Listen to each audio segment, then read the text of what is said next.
And we are live. Good morning. Good morning. How you doing? Well, it's a hat day, as you can tell. I can see. It was a little rainy. That's okay. We're not going to try and do hair and walk outside. It's just a waste of time on days like this. Oh a waste of time. You know, and I really feel like hats need to come back, even not just baseball hats, but I think women's hats need to come back. There's nothing wrong with a woman wearing a hat in public. I agree. I mean, even dressy, like a nice hat. I did get a good cowboy hat, and I actually wore that out to dinner with my husband this past weekend. Well, you do live on a farm, so that's appropriate. That's appropriate. I get it. And live in the country. The country. We live in a country. Well, I've got the bun going on today. So if y'all know, if those of you who know me, you know the bun. The bun. Not a bun, the bun. So yeah, I've got the bun going on today. It is what it is. But it is a good day. It's a podcast a great day. So, I'm so excited. Always. I don't know. Always happy to be here. There's just a positive energy. For sure. And an excitement that I get when I know that we're coming in to talk about awesome things about women and just sharing some information and women supporting women and all the things that that we talk about. I love it. Absolutely. I love it. So this is Menopause Enough Already. I'm Courtney. I'm Heather.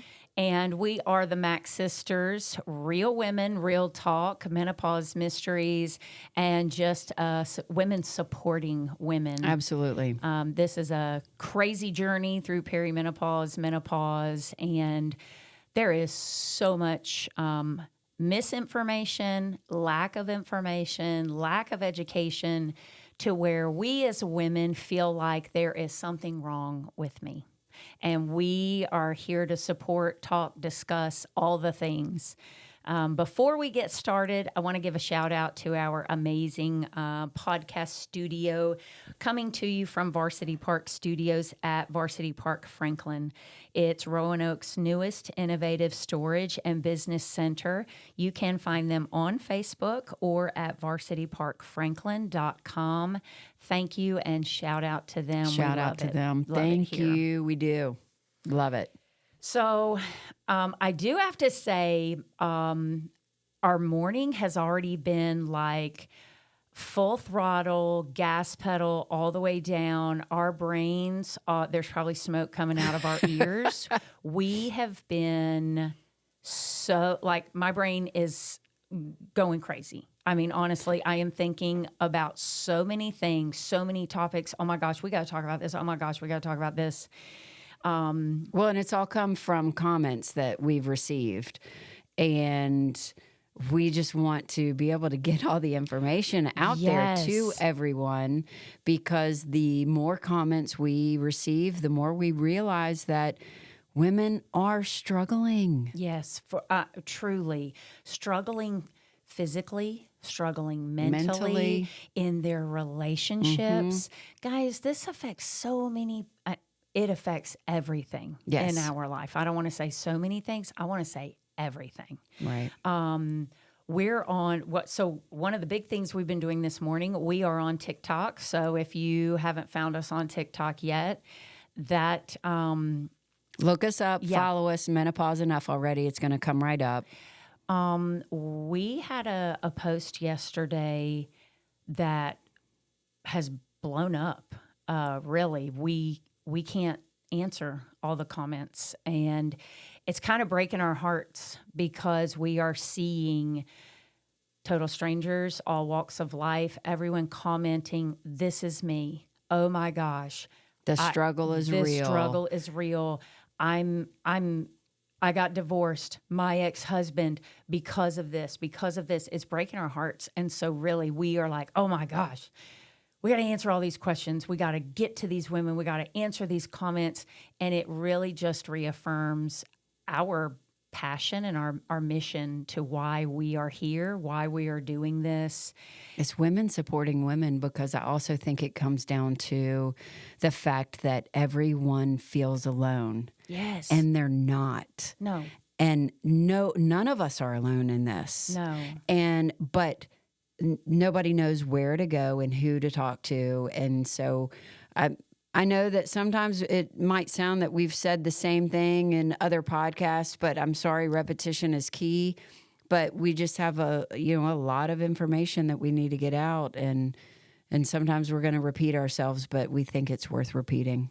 Well, and I feel like the repetition is because I think we all know when we are in different phases in our life, different things touch our hearts differently, different things speak to us differently, depending on what we're feeling, what we're going through. So I can say the same sentence 4 times, and it will ring true to you one time, and the 3 other times you don't relate to it. It doesn't touch your heart. It doesn't touch, okay, yep, that's me. And so I think that's why it is important that we continue to talk about different things, and it might be a different I don't know, avenue of talking about the same. That's the word I was thinking. An avenue like of a the same different topic. way of the same topic, because we have talked about symptoms. We've talked about fitness. We've talked about nutrition. We've talked about depression. But yet we're seeing different sides of the same things. Yeah. Just through the comments that we have been receiving on TikTok. Yeah. So I do have to ask you, do you feel like the menopause, perimenopause conversation has taken over your conversations? Yes. Yeah, I need to get a hat with like an M on it, or PM, perimenopause, because I do feel like, as I'm speaking to someone and they go, man, I feel like I'm da-da-da. And I go, hormones. Hey, do you mind me asking how old you are? Have you had your hormones checked? Have you been to a hormone specialist? Do you know your baseline? Because this is what you can do. So if I see people start to avoid me when I go places, I know it's because like she's going to talk about menopause. The crazy menopause lady is coming after me. No, we're changing. Change it. Change Clap it. back. No, Yep. Changing the mindset. So we have a couple things that we want to talk about today. We want to talk about different modalities of hormone replacement therapy and some of the pros and cons to I don't want to say each one, because we are not medical professionals, right? But we are going to share information that we have studied on, and also that is personal to us. Yes. And I will say the information that we provide comes from medical journals, comes from doctor-published studies. So it's not like we're just pulling something. Wikipedia, right. It's not. We are making sure all of our sources are medically proven, have medical background, history, and making sure the sources are reliable and reputable. Right, because I learned this. You can't just Google some of these menopause questions, especially about hormone replacement therapy, because it's very limited as far as the information that you get on Google. I'm just saying. Right. I know. I totally agree. Some of the topics that we have researched and studied, when I did look it up on Google, I was like, that is wrong. Mm-hmm. Yes. Like, that is not incorrect. Correct. Yes. And then not that it made me mad. I was like, well, no wonder we don't know anything. Doctors aren't talking about it. Our mothers were raised not to talk about it. This is a private thing. No one knows. Hush, hush, hush. Well, and Courtney, what you and I were talking about yesterday on the phone when we were talking about feelings, and we realized, we were raised by parents where you don't acknowledge your feelings. You put your feelings away, especially if they're bad. You go cry by yourself. You don't express your feelings. So I don't think we were ever taught to recognize and sit in our feelings. Why am I feeling this way? And really notice our bodies and what basically what we're feeling. And so now this new generation coming up, they're all about feelings. Right. So I think it's key that we also get the attention of these girls so that they know, and we can at least get the information out so that they can start early and they can know, hey, I need to get a baseline hormone check. Right. And know, so they stay ahead of the symptoms, but also they then recognize the symptoms as what they're coming from instead of, oh, it's just me getting old. They know that there's something that they can do to help in the transition. Right. And we call it a transition. But honestly, if we're taking care of ourselves and we're doing our hormone replacement therapy either naturally or with supplements, there's not much of a transition if you can catch it early enough and kind of get on to what helps your body the best. Well, and that's what I was going to say. Can you imagine if we are proactive, if we can educate young women, okay, you're 35 years old. These are the things to start being aware, not to make scared, to make you aware. And because it shouldn't be scary. It shouldn't. It's a part of life for every female in the entire world. But if we can educate and promote education to where it's a smooth transition because they get a baseline, we see a decline in estrogen and testosterone, and we can microdose or, like you said, a natural supplement that will help when we're going through this hormone decline. Right. It's going to happen. Right. But to where we don't have sleepless nights, we don't have the anxiety, we don't have the depression, we don't have the self-doubt, the low libido, all the things. And I'm not going to say gracefully, I'm going to say with amazingly good feelings into the awesome stages of life where, hey, rock on, let's go. And then we're not faced with the, oh, you're getting old diseases, osteoporosis. Well, that, maybe. Maybe. Osteoporosis. Cardiac disease, where we're really taking care of our bodies. And I mentioned this, I know, back on probably one of our first or second podcasts. My daughter's 26. She has had her hormones tested. She is already low in progesterone. Yep. So she is on a progesterone supplement now. Yep. At 26. At 26 years old. Now, granted, she had cancer as a child. So there is a chance that her chemotherapy over 3 years damaged something in the production. Right. But she was watching me go through everything, and it woke her up to, hey, why am I feeling this way? Right. I'm going to go get my hormones checked. Right. Absolutely. But the whole key is knowledge and education. Right. That's why we're here. We are here, so we're going to get on it. Yes. So we have, I think, probably every podcast we do, we talk about hormone replacement therapy. Now, that is different than sometimes you hear the word hormone therapy. Those are different. Replacement therapy means there is a decline of natural body production.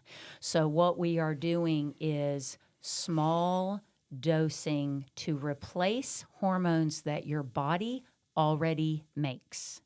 Ladies, your body makes testosterone. Your body makes estrogen.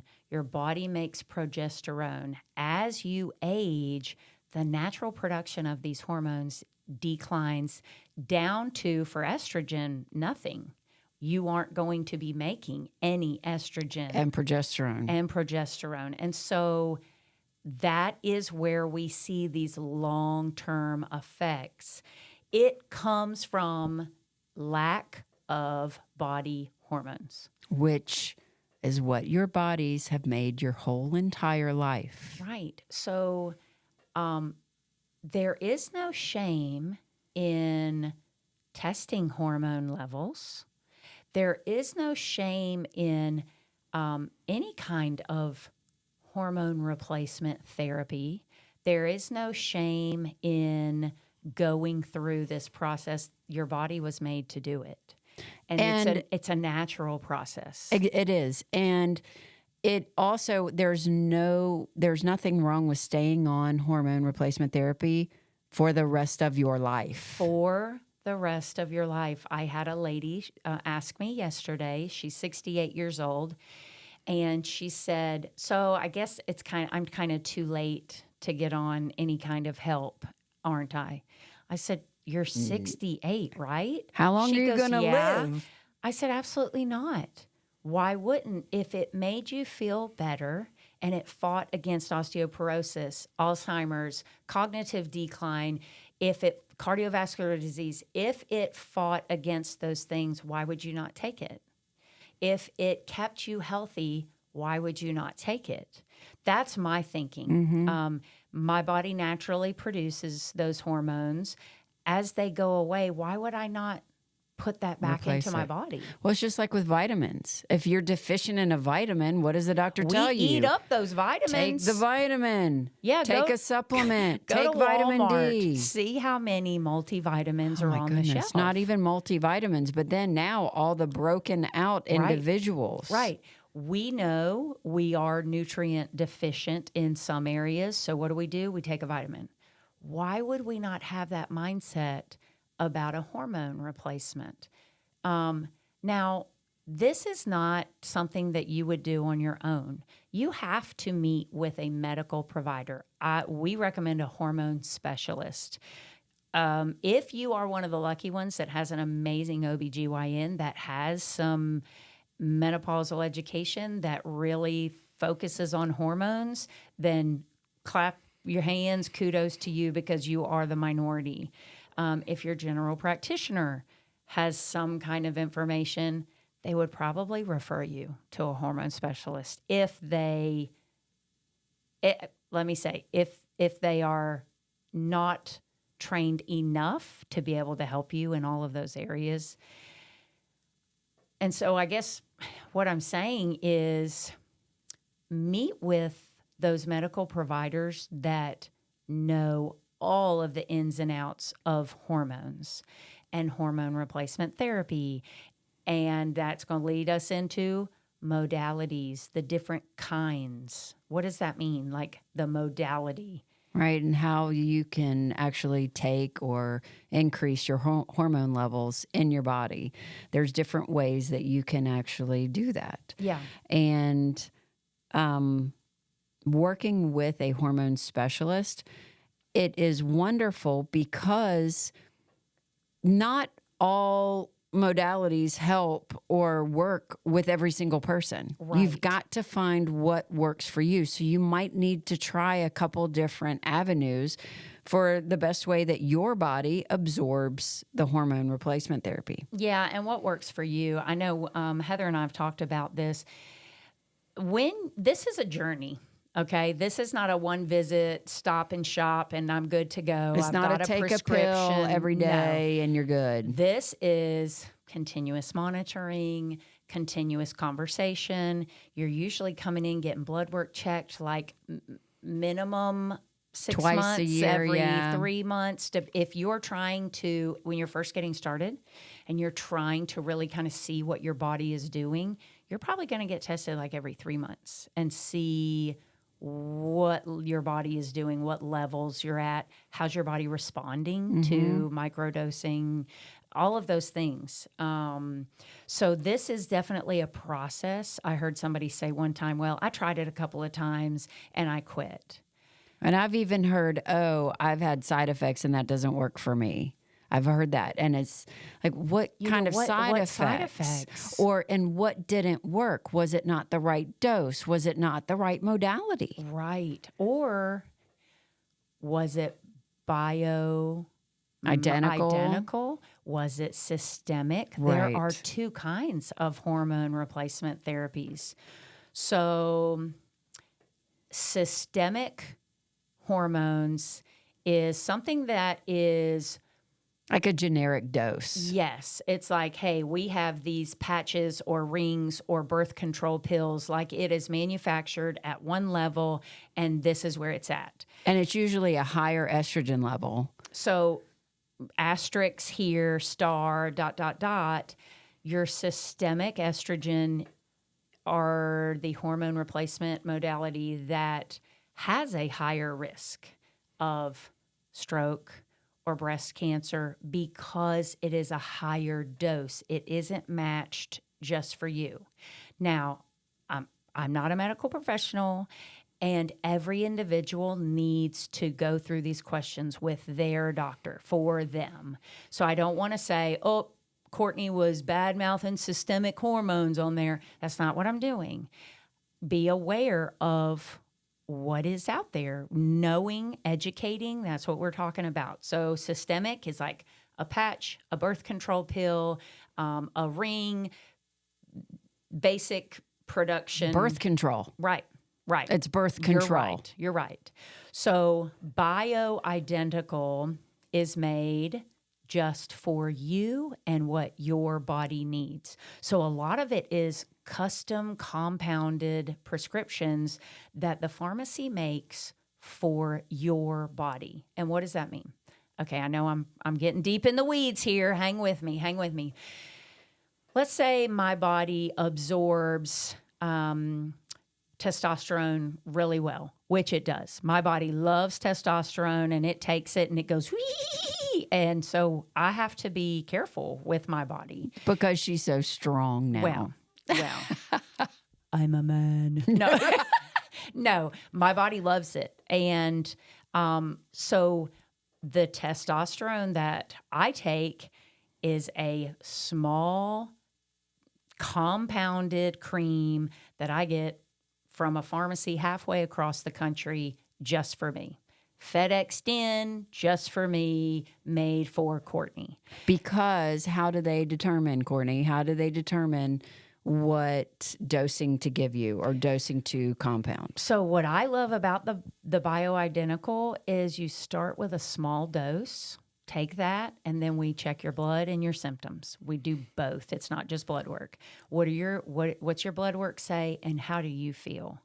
Okay, you might need a little bit more, or hey, this is working really well. Let's stay here for another 3 months, or let's increase your dosage by 2 milligrams, something so teeny tiny, and then come back in 3 months. Let's see how you feel. Let's check your blood work. Oh, we found that sweet spot. You are right. You're feeling good. And we've given you the lowest dose that we can to make you feel good. For your body. For your body. This is what you feel good. And your body says it feels good. And you're telling me from your symptoms, you feel good. So let's not change it. I'll see you in 6 months. Right. And see if it's the same. And that is good because you're following up in 6 months, because a lot can change even with your body on therapy because your body is still aging. Exactly. And so it might need a little bit more to maintain that same level, or it might say that it's good. You might stay the same. So it's just a constant making sure that you are communicating with your doctor and that you are always looking at your symptoms and how you feel. Now, there are also external circumstances and things that happen that can obviously make you change how you feel and your energy level. Like, are you sleeping? Is there anything else that's disturbing you? Right. Are you eating well? Yeah, we've talked about the pillars. Yes. There are pillars.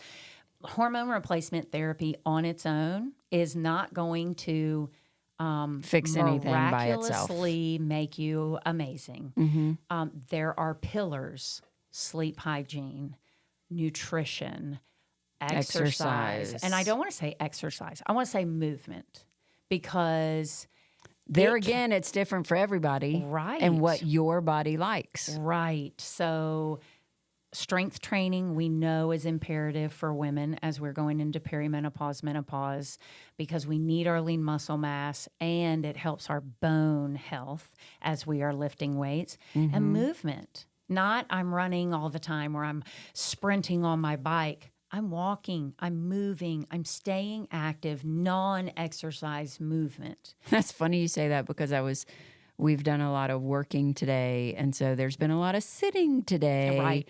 And I looked at my step counter and I was like, oh my gosh, I'm at 3,000 steps. I've normally done that by 6 a.m. Right. It's been, and that's life. It is life. And so and it's okay. It's okay. We know, hey, I know I'm going to need to be more active tonight when I get home. I'm going to need to walk up and down the driveway. Right. Been there, done that. Run up and down the hallway. Yeah. I'm in my house walking around just to get some steps. That's okay. Make it work.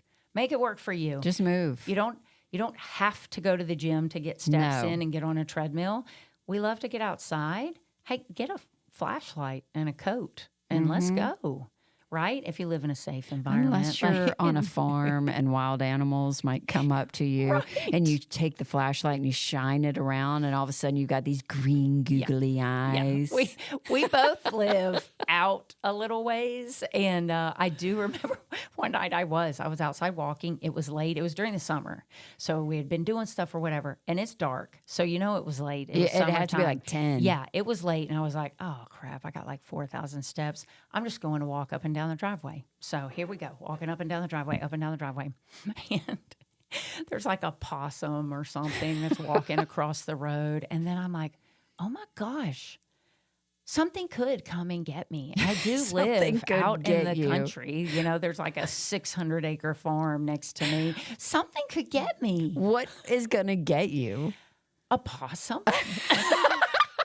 A raccoon? I don't know. I was thinking, we've got coyotes and bears too, and usually they're not going to come bother you. The bears are not going to come bother you. The possum scared me enough. I was like, and I don't even have a flashlight out here.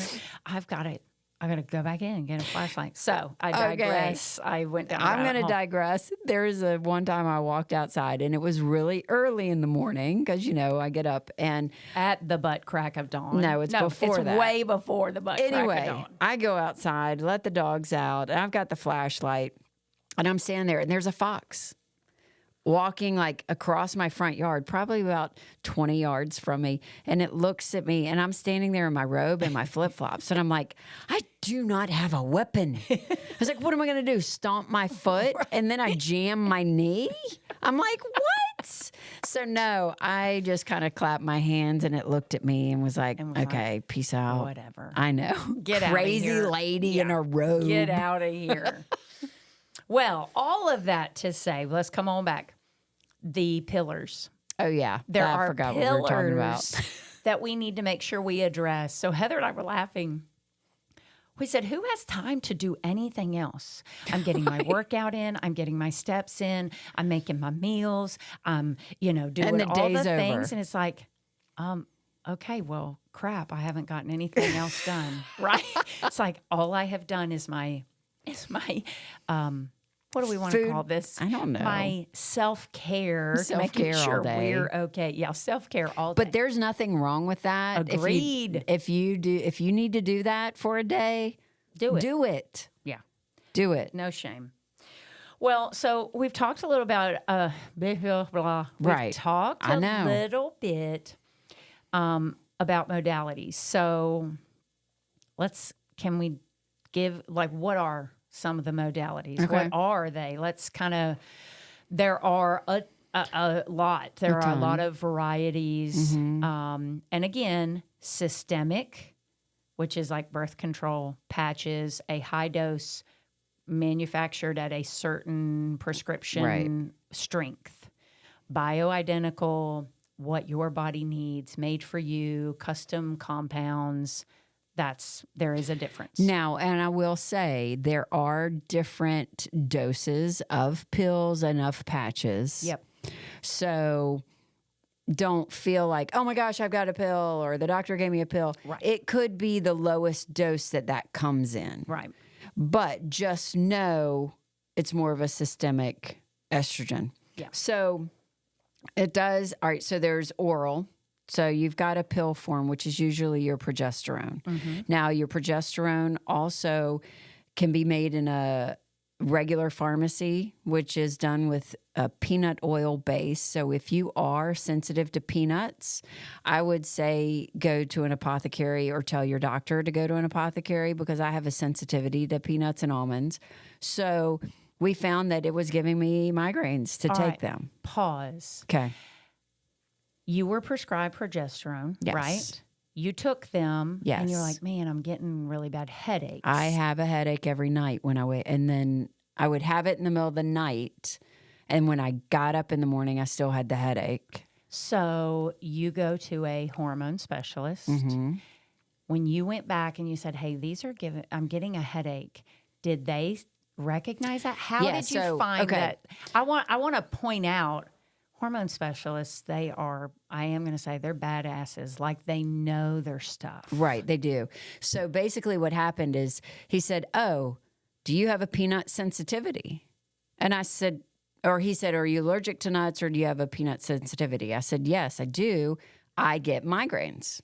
And he goes, oh, well, that's what progesterone is made of, is a peanut oil is the base. Wow. So he said, I'm sending your prescription to an apothecary, and they will make it with whatever oil that is not. So tell me, what's an apothecary for those that may not know? Okay, so an apothecary is usually a small drugstore, but not really a drugstore. It's a pharmacy where they actually make all the prescriptions there. They make it cool. It is bioidentical. Bioidentical. It's where you get bioidentical prescriptions and specialty prescriptions that you can't just get at CVS, because they get everything in bulk at CVS and then they count it out. Right. Where they actually at the apothecary makes it. Now, the only thing about that, my insurance does not cover the apothecary dosage. Right. And so you have to pay for it. So I pay for it. But that is way better, because still the prices are not crazy, because I think I pay $100 for 3 months. Right. So it's like $30 a month. Right. So when you break it down into monthly, not a big deal. Right. So, yes. So he absolutely was like, oh, you must have a sensitivity to peanut oil. And there you go. And that's how I ended up there. Awesome. So oral. That's an oral. Yes. So then there are patches. Like I said, that there are different levels of patches. But for the most part, it is a certain amount that gets absorbed into your skin, and you change it usually every 2 to 3 days. Mm-hmm. Some of the side effects of that are that I have heard from a friend of mine, a close friend of mine. She does estrogen patches. Mm-hmm. And she gets a headache the first little bit with the patch. And so she knows it's because she just changed her patch. Yep. So there might be some pros and cons, but that to me, that just says, hey, maybe that is not the best modality. Let's try something different. Right. We don't have to have the headaches to take that modality. I mean, that prescription, that hormone. Try a different modality, just like and that. And it could just mean that it's just a whole lot at one time, that the body says, hey, I don't need that much right now. Right. And so there is a little headache. Right. I mean, think about it. Most of us during our cycles before perimenopause and menopause, we would get headaches based on hormone fluctuations, absolutely. Where we were in our cycle and those kinds of things. So hormone fluctuations and having headaches, they really go hand in hand. They do. So that's where, this is our journey. You've given me the patch. I've put it on. Man, I really get a headache the first day. We don't have to have that. Right. Try something else. Try something else. If you come all the way back to the patch, and that's what maybe works the easiest for you, there's a convenience factor as well. If that's what you want to do, then do that. But there are tons of modalities. You're not stuck with one. Right. So the next would be like creams or sprays. Mm-hmm. So usually it's estrogen and testosterone can come in a cream or spray. And I personally have not used any creams. I just knew that that's something that would need to be applied daily. Right. And I didn't trust myself to do that. Right. I did not trust myself to, I mean, if I can't take my vitamins every day, which I'm doing better about, but there's going to be a day I miss or, oh my gosh, I forgot. So that wasn't one that I tried. But Courtney, do you know? Yes. So I was going to say, like, I do testosterone cream, small dosing, and I do it Monday through Friday. Weekends are off because that's what my body likes. That's what my body was working with. I definitely schedule it like I know, hey, this is the time that works for me, whether it's first thing in the morning or at night before you go to bed. There are things, okay, the creams, some people don't absorb the cream very well. And so it takes a lot of cream to get their body to a level that they need it to, or they just don't really get to that level that they're trying to reach, that optimal level and where it's they just feel their good. body that's Right. just trying to absorb that through the skin. Right. And get into them. Yes, Yeah. I do have a friend of mine. Estrogen. She has tried every modality of estrogen. Her body doesn't absorb things well, even orally. She really doesn't, her body doesn't break it down, doesn't absorb it. She has to do an injection for estrogen, which is like really odd. You don't really hear that. But that is how her body responded to that. So there's another option. Yes. Right. So even, hey, it's odd and it's not the normal, I don't want to say normal. It's not what the average person responds to. But for her, it took, she tried patches, she tried gels, she tried creams, she tried everything for estrogen. And it was like, okay, well, our last option is injections. Most people really don't want to do injections, period. And if there's another modality, let's do it. But anyway, circling all the way back. Creams, my testosterone, I do that in a cream form. I do my estrogen in a compounded pill form, a custom compound pill, because I didn't want multiple creams. I don't want to do this cream and this cream. Right, that makes sense. So I do bioidentical custom for estrogen compounded in a pill form, and my body responds well to it. Okay. So do you do a combination of estrogen, progesterone? Is a combination in the compounded pill, or do you take them separately? I take them separately Okay. because I do my estrogen in the morning and I do my progesterone at night. You know, progesterone helps you sleep well. Yes. So I do that at night. And actually, even for progesterone, this is how awesome this hormone replacement therapy is. You can get progesterone that's kind of like a quick release, rapid release that helps you get to sleep. There's also a progesterone that's a slow release that helps you stay asleep. So sleep becomes disrupted when our hormones start to fluctuate. Some people have a hard time going to sleep. Some people start waking up at 2, 3, 4 in the morning, and it's like, okay, I wake up, I go back to sleep. I wake up, I go back to sleep. Or you wake up and then don't you never go back to sleep. Right. So sometimes you can do those different, like you can do a certain milligram rapid release, a certain milligram slow release. Hey, we want you to get to sleep and we want you to stay asleep because you need your 8 hours. That's awesome. So I love, there's all kinds of things. There's all kinds of things to help us live and feel good. And ask. I mean, this is why it's so important that you are your own advocate. Yep. That you've got to advocate for yourself. You've got to talk to your doctors. You've got to find someone, even if it's a virtual appointment. They do have telehealth. If you don't have anyone in your area that is a hormone specialist. But, we have to also, I want to repeat again and again and again, our hormones will fluctuate. Perimenopause, your hormones are changing. So they can shoot up one day, drop down, shoot up, drop down. So you can't just take a blood panel one day and think, okay, this is where I am. Because let's say 20 days later, you can be different. You can be different the next day. Right. And even during perimenopause, when you have your levels checked, it could say you're completely normal. But you're having symptoms. Yes. So you can't go on blood work alone.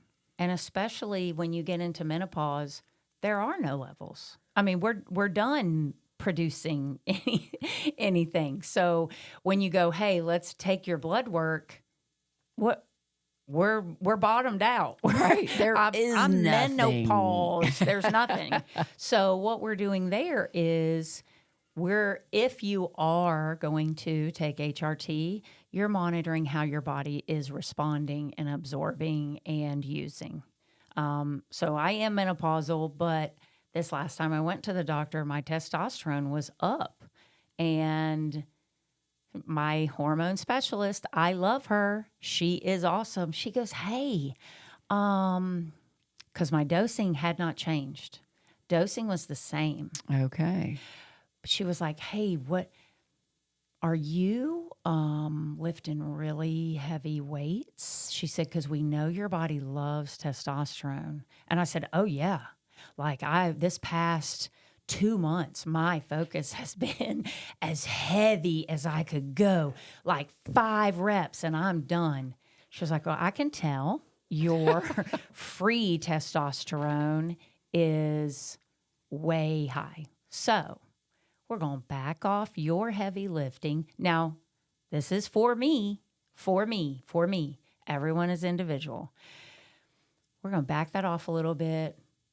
Lots of reps. Now, power yoga, right. blah, blah, blah. For a short period of time. This is not for the duration. This is to bring that level back down into a good, healthy range. Well, and I was going to say for you listeners, when you are lifting weights and you are lifting heavy, you are not going to get huge muscles like a man. Nope.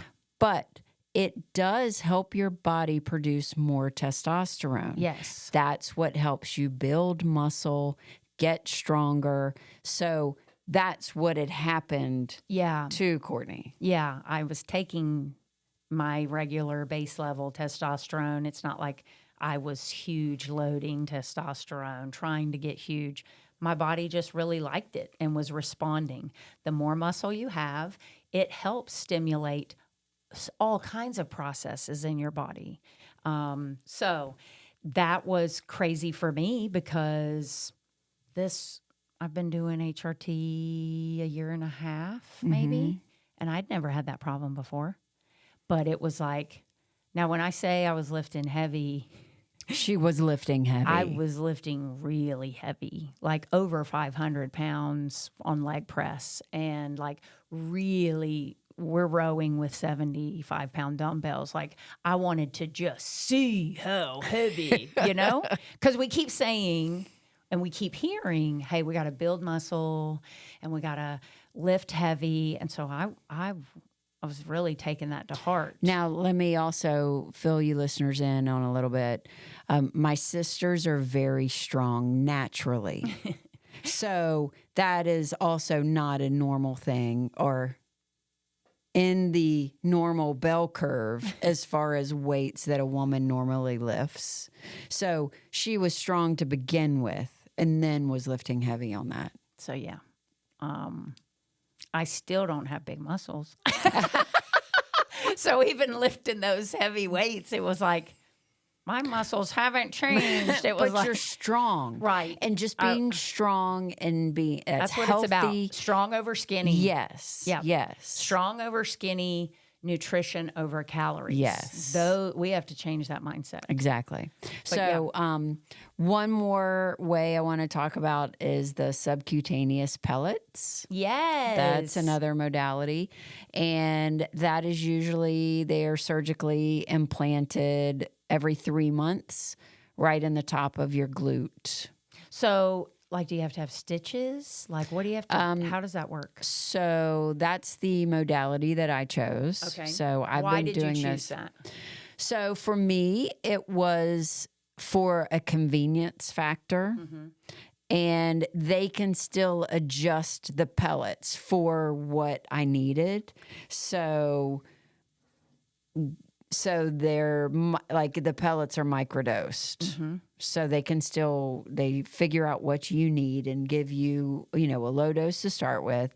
Again, testing blood levels, about symptoms all of that. every 6 to 12 weeks in the beginning, then an adjusting, and so then you can see how your body does with it, and then you find a happy medium.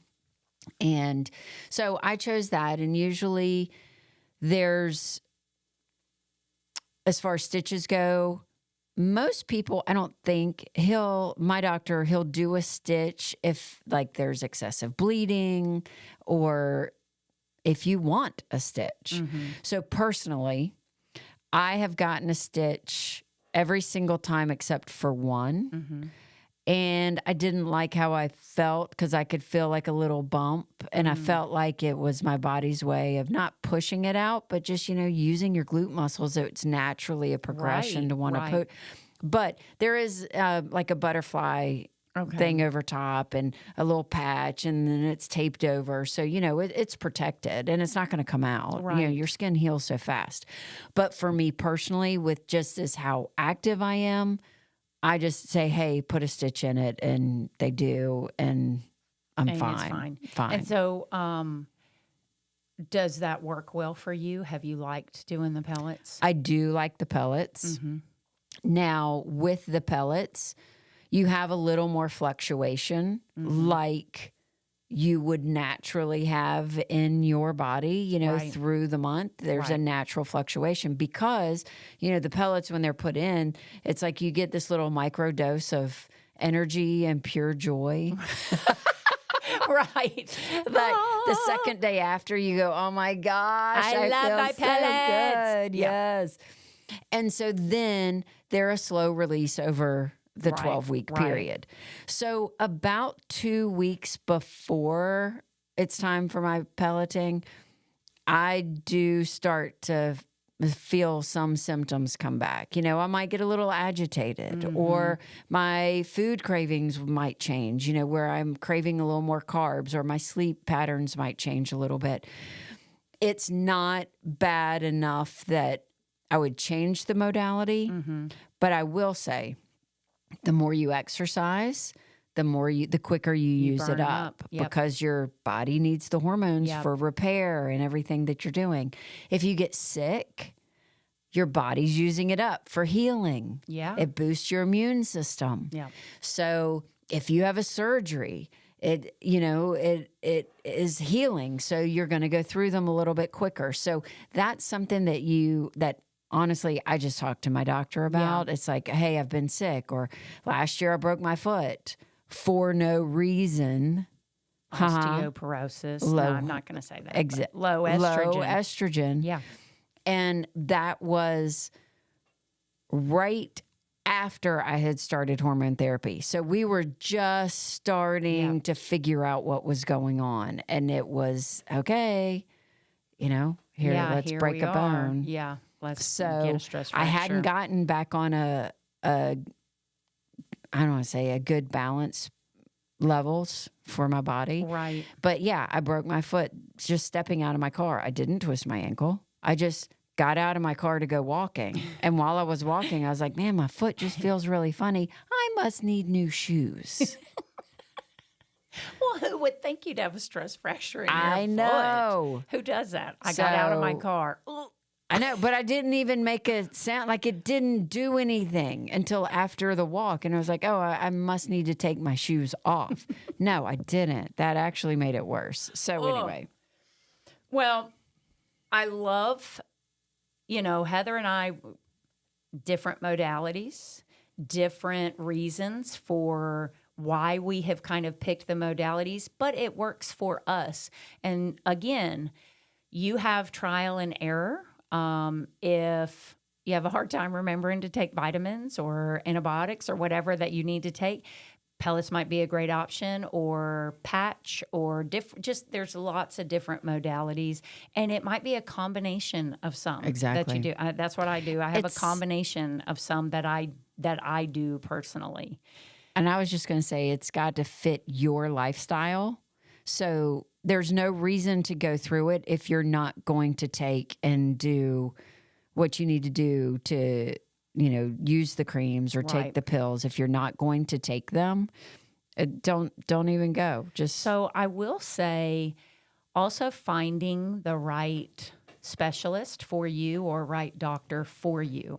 You have to jive with this person. You have to, this medical provider, like this is, hey, I need help. You're in a very, for me, it was like I'm in a vulnerable position here. I do not feel like myself. I don't know what's going on. I need help.